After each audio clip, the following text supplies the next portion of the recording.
Hey, so today I'm going to be reading for January 4th and 5th. So, got slack already. No, I had a pretty bad headache the other night, so I decided I'd just move one over because I just couldn't read. But that's okay. I'm going to pick it up and keep going. So, tonight we're going to move it on over to Job, and I'm going to be reading chapters 1 through 7 so that I can catch up. So, here we go. This is chapter 1. There was a man in the country of Uz named Job. He was a man of perfect integrity, who feared God and turned away from evil. He had 7 sons and 3 daughters. His estate included 7,000 sheep, 3,000 camels, 500 yoke of oxen, 500 female donkeys, and a very large number of servants. Job was the greatest man among all the people of the East. His sons used to take turns having banquets at their homes. They would send an invitation to their 3 sisters to eat and drink with them. Whenever a round of banqueting was over, Job would send for his children and purify them, rising early in the morning to offer burnt offerings for all of them. For Job thought, "Perhaps my children have sinned, having cursed God in their hearts." This was Job's regular practice. One day the sons of God came to present themselves before the Lord, and Satan also came with them. The Lord asked Satan, "Where have you come from?" "From roaming through the earth," Satan answered him, "and walking around on it." Then the Lord said to Satan, "Have you considered my servant Job? No one else on earth is like him, a man of perfect integrity, who fears God and turns away from evil." Satan answered the Lord, "Does Job fear God for nothing? Haven't you placed a hedge around him and his household, and everything he owns? You have blessed the work of his hands. His possessions have increased in the land. But stretch out your hand and strike everything he owns, and he will surely curse you to your face." "Very well," the Lord told Satan. "Everything he owns is in your power. However, you must not lay a hand on Job himself." So Satan left the Lord's presence. One day, when Job's sons and daughters were eating and drinking wine in their oldest brother's house, a messenger came to Job and reported, while the oxen were plowing and the donkeys grazing nearby, the Sabaeans swooped down and took them away. They struck down the servants with the sword, and I alone have escaped to tell you. He was still speaking when another messenger came and reported, "A lightning storm struck from heaven. It burned up the sheep and the servants and devoured them, and I alone have escaped to tell you." That messenger was still speaking when yet another came and reported, "The Chaldeans formed 3 bands, made a raid on the camels, and took them away. They struck down the servants with the sword, and I alone have escaped to tell you." He was still speaking when another messenger came and reported, "Your sons and daughters were eating and drinking wine in their oldest brother's house. Suddenly, a powerful wind swept in from the desert and struck the 4 corners of the house. It collapsed on the young people so that they died, and I alone have escaped to tell you." Then Job stood up, tore his robe, and shaved his head. He fell to the ground and worshipped, saying, "Naked I came from my mother's womb, and naked I will leave this life. The Lord gives and the Lord takes away. Praise the name of Yahweh." Throughout all this, Job did not sin or blame God for anything. Chapter 2. One day the sons of God came again to present themselves before the Lord, and Satan also came with them to present himself before the Lord. The Lord asked Satan, "Where have you come from?" "From roaming the earth," Satan answered, "and walking around on it." Then the Lord said to Satan, "Have you considered my servant Job? No one else on the earth is like him, a man of perfect integrity, who fears God and turns away from evil. He still retains his integrity, even though you incited me against him to destroy him without just cause." "Skin for skin," Satan answered the Lord. "A man will give up everything he owns in exchange for his life. But stretch out your hand and strike his flesh and bones, and he will surely curse you to your face." "Very well," the Lord told Satan. "He is in your power. Only spare his life." So Satan left the Lord's presence and infected Job with terrible boils from the sole of his foot to the top of his head. Then Job took a piece of broken pottery to scrape himself while he sat among the ashes. His wife said to him, "Do you still retain your integrity? Curse God and die." "You speak as a foolish woman speaks," he told her. "Should we accept only good from God and not the adversity?" Throughout all this, Job did not sin in what he said. Now, when Job's 3 friends,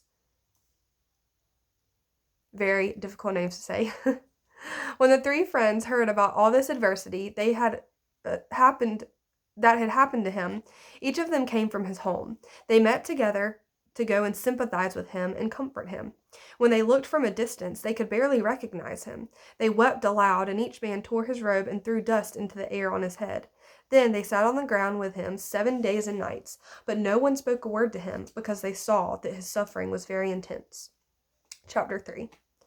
After this, Job began to speak and cursed the day he was born. He said, "May the day I was born perish, and the night when they said, 'A boy is conceived.'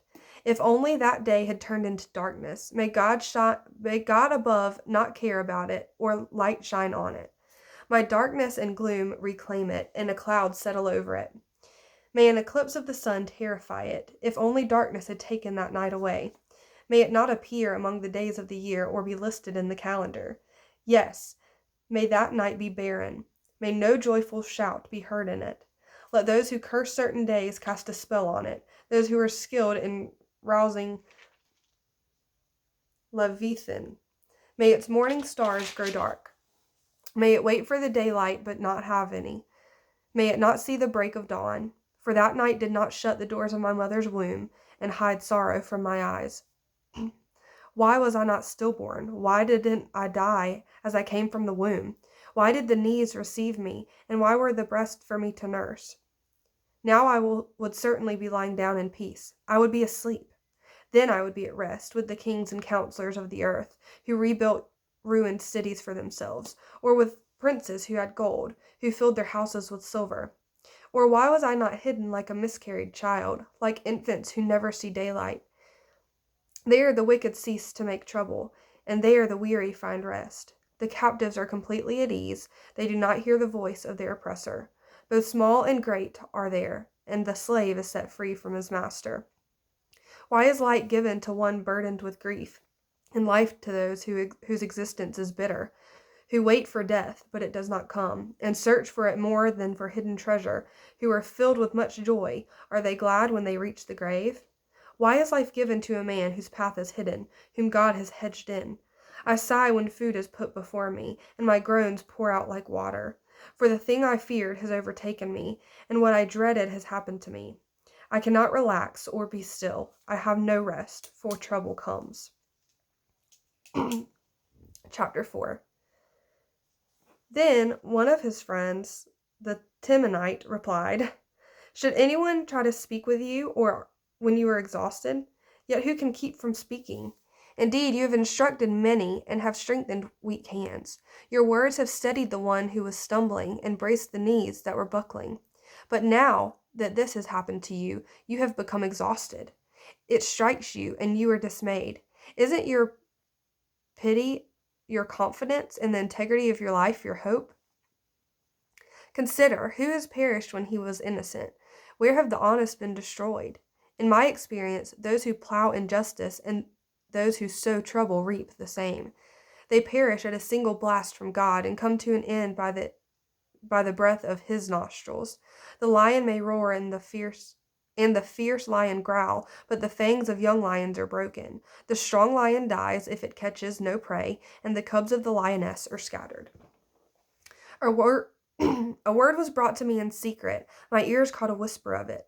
Among unsettling thoughts from visions in the night, when deep sleep descends on men, fear and trembling came over me and made all my bones shake. A wind passed by me, and I shuddered with fear. A figure stood there, but I could not recognize its appearance. A form loomed before my eyes. I heard a quiet voice. Can a person be more righteous than God, or a man more pure than his Maker? If God puts no trust in his servants, and he charges his angels with foolishness, how much more those who dwell in clay houses, whose foundation is the dust, who are crushed like a moth? They are smashed to pieces from dawn to dusk. They perish forever while no one notices. And are their tense cords not pulled up? They die without wisdom. This is chapter 5, but it just continues. Call out if you please. Will anyone answer you? Which of the holy ones will you turn to? For anger kills a fool, and jealousy slays the gullible. I have seen a fool taking root, but I immediately pronounced a curse on his home. His children are far from safety. They who crushed at the They are crushed at the city gate with no one to rescue them. The hungry consume his harvest, even taking it out of the thorns. The thirsty plant for his children's wealth. For distress does not grow out of the soil, and trouble does not sprout from the ground. But mankind is born for trouble, as surely as sparks fly upward. However, if I were you, I would appeal to God and would present my case to him. He does great and unsearchable things, wonders without number. He gives rain to the earth and sends water to the fields. He sets the lowly on high, and mourners are lifted to safety. He frustrates the schemes of the crafty so that they achieve no success. He traps the wise in their craftiness so that the plans of the deceptive are quickly brought to an end. They encounter darkness by day, and they grope at noon as if it were night. He saves the needy from their sharp words and from the clutches of the powerful. So the poor have hope, and injustice shuts its mouth. See how happy the man is God corrects. So do not reject the discipline of the Almighty.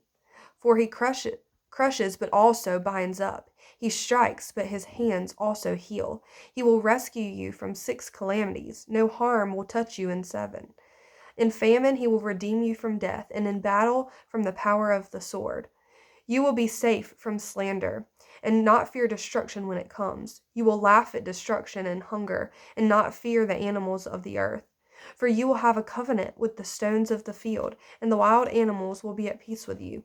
You will know that your tent is secure, and nothing will be missing when you inspect your home. You will also know that your offspring will be many, and your descendants like the grass of the earth.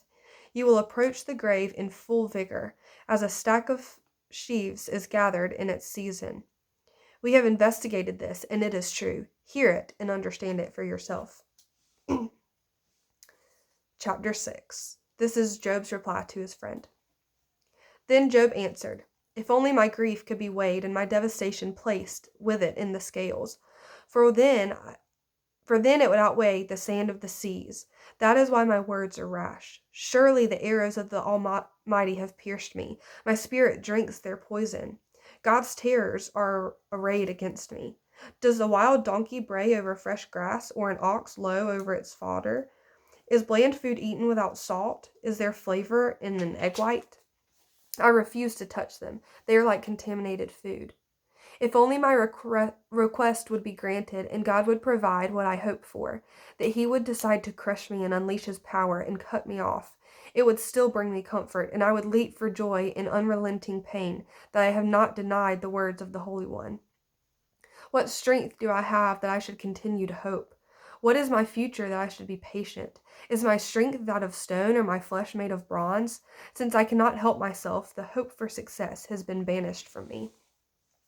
A despairing man should receive loyalty from his friends, even if he abandons the fear of the Almighty.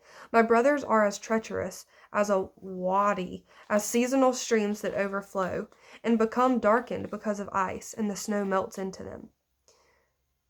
The wadis evaporate in warm weather. They disappear from their channels in hot weather.